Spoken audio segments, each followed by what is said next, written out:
Nicco, you had all week to prepare, but nerves to start, how is it different? And then evaluate your performance. Yeah, obviously not a good quarterback performance on my end. Could have been much better. Like you said, I got the reps all week. There's no excuse for some of the mistakes made out there. And but you know what matters is those critical moments that we practice, those have to have it moments, those third, fourth downs, those big time catches.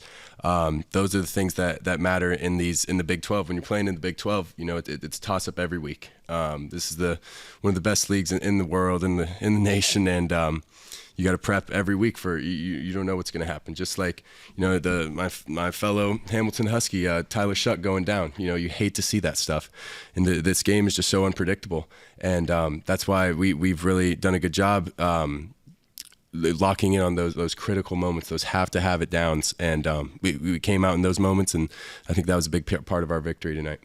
After Texas Tech scores to make it 13-10, it's kind of what's going through your head before the drive. Go get points. Find a way to get in the end zone. Find a way to get points, whatever it takes. Actually, I was just talking about it with my parents. Sean Martin comes off the field after they scored that touchdown and made it a ball game, and got after me a little bit. Got me fired up and said, "Hey, this is it. This is on you. This is on your offense right now. What are you going to do?" And I feel I perform better when there's that kind of tension, that kind of, not animosity, but a little bit of, this is your moment. You asked for it. What are you going to do with it? And I'm just happy that, things went our way. Guys came open. Some amazing catches on that winning drive.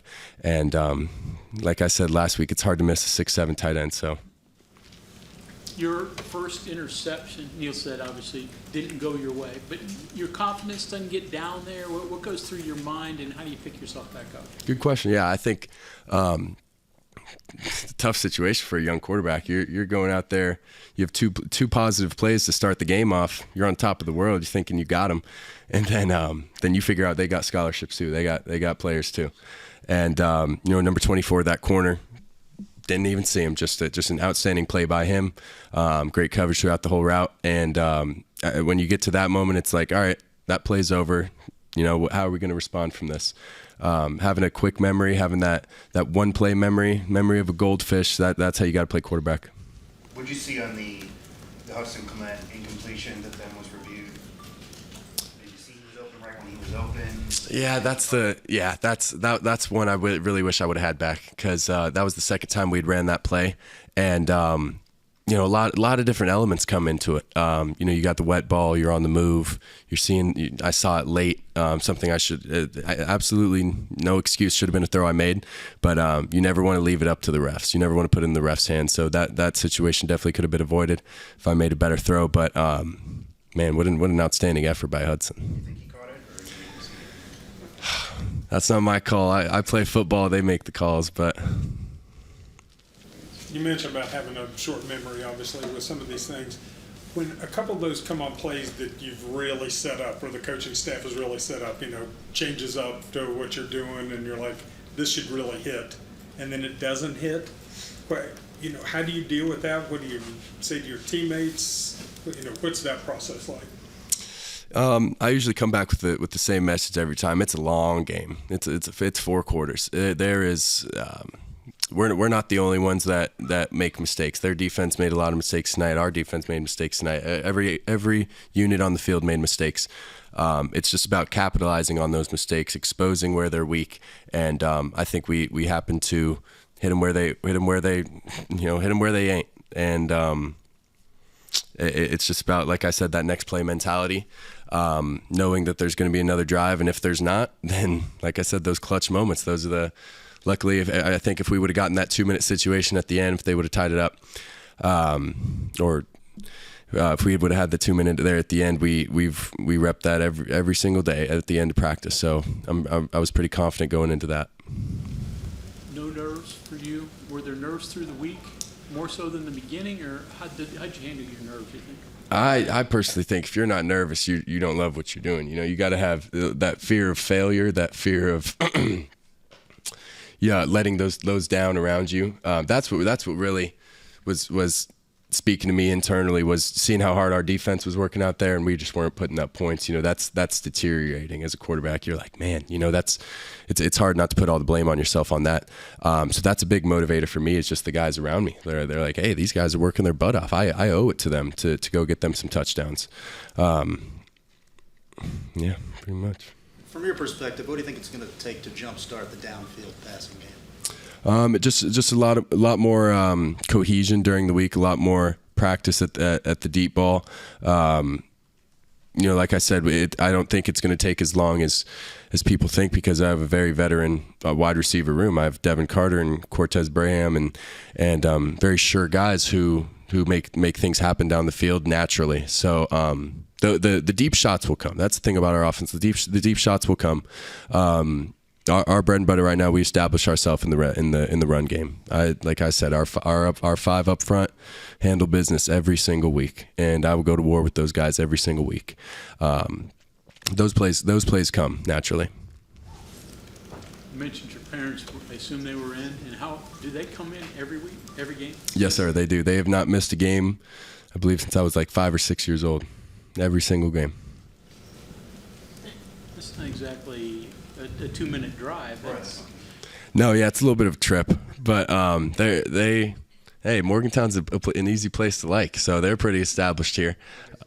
That's right. But Are you yeah, they're actually, shout out parents up there. obviously they're proud of you. Are you having mixed emotions? I mean, you're criticizing yourself, but you won your first start. So That's right. That's very true.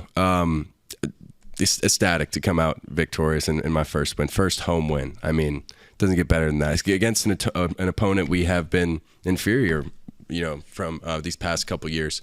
That's the message to our guys all week was, this one hurts. This one they embarrassed us last year. They have one of the best, some of the best guys, the coaches, programs in the nation, and it's just about imposing your will in the Big 12. I think our guys are some of the toughest, meanest dudes, and those are the characteristics that come out in the games like this. Obviously not the best elements. If I could choose, I didn't want to play in the rain, but you make things happen. You trust the people around you. I trust C.J. Donaldson. I trust Cortez. I trust these guys. Cole Taylor. I trust them to make plays. That makes my job easy.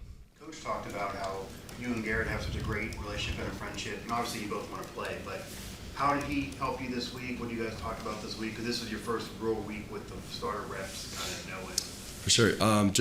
Just being in the meetings, sitting in the meetings, and just pointing out stuff. Hey, so last week when I was playing, this is what I saw. You may get something similar to this.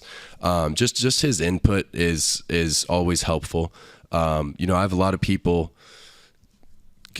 giving input to me throughout the week and on the night of the game, so it can get a little bit overwhelming at some points. But I think Garrett is both a guy that gets me hyped up, gets me fired up, and can also calm me down. And I think you need both of that in playing quarterback. So such a huge asset to the offense. Looking back on the last 8 days or so before the Pitt game, I mean, how have you seen yourself grow? And does it compare to any other 8-game stretch in your football career?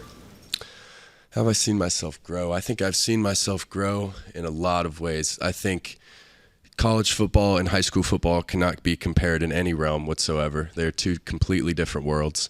I think the speed of the game, I've definitely gotten better at seeing things, seeing defenses move, seeing what they're trying to do. I think something else I've improved with is just getting the guys to rally around me, getting the guys to believe in me, being the consistent guy that they want, being the same guy every day. Something I heard a very long time ago was, as a quarterback, you want to be different but the same. You want to be different in the way you prep, different in the way you carry yourself, but you're the same. You're a teammate. You're doing everything they're doing.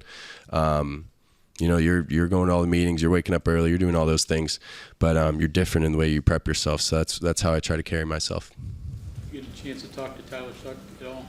I didn't. I texted him as soon as I got into the locker room. You hate seeing that stuff. You really do, because a guy like that who's already battled back through so many injuries and was talking to him before the game. He said this was his first chance to play in Milan Puskar, and he was so freaking excited.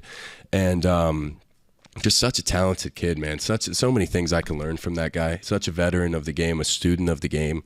I'm praying for him. Hopefully he's doing better.